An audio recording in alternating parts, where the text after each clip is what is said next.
Bonjour, cette année, fini les soirées télé biscuits pourris pour Noël.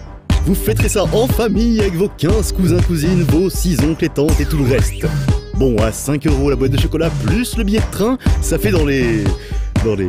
Mais alors que faire durant vos heures supplémentaires? Bienvenue au temps perdu.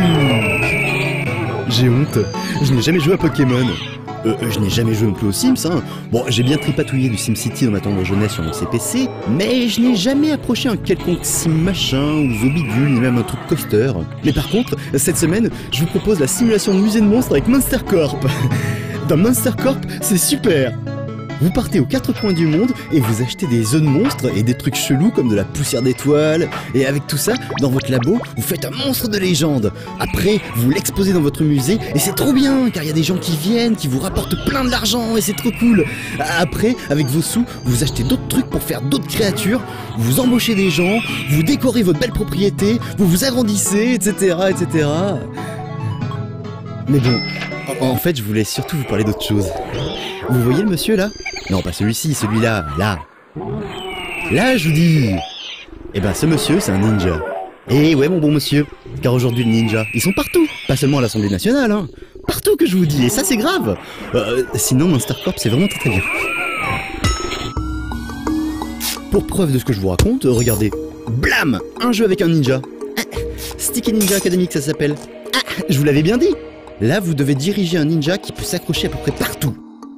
Vous cliquez dessus comme ça, vous tirez et vous relâchez, boing. Et votre ninja, il doit cogner d'autres ninjas pour pouvoir sortir de son niveau.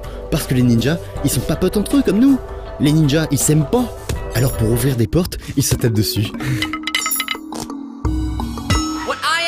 D'ailleurs, cela fait bien longtemps que les ninjas nous ont envahis. Je me souviens qu'en 2006, j'avais découvert Ask a Ninja. Ask a Ninja, c'est des vidéos où un vrai ninja répond à vos interrogations sur les ninjas. Et le ninja, il explique super bien les choses, donc c'est bien. Et comme il ne manque pas d'humour, c'est drôle. Enfin, si vous understandez l'anglish, hein, parce qu'il parle qu'en anglais. Ce qui est étrange d'ailleurs, vu que je croyais qu'ils étaient japonais, les ninjas.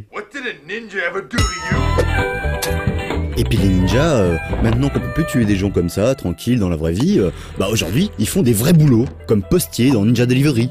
C'est une honte! Ils nous volent notre travail! Et en plus, ils font n'importe quoi, parce qu'ici, le ninja, pour livrer son colis, il va à pied, il traverse des ravins, il plonge dans des étangs... Non, je vous raconte pas la tronche du colis à l'arrivée. Alors qu'il aurait pris un petit vélo jaune comme tout le monde, et ça aurait été beaucoup plus professionnel, moi je dis. Et puis il faut s'en méfier des ninjas, parce qu'ils ont des pouvoirs, comme dans Bullet Time Ninja d'ailleurs.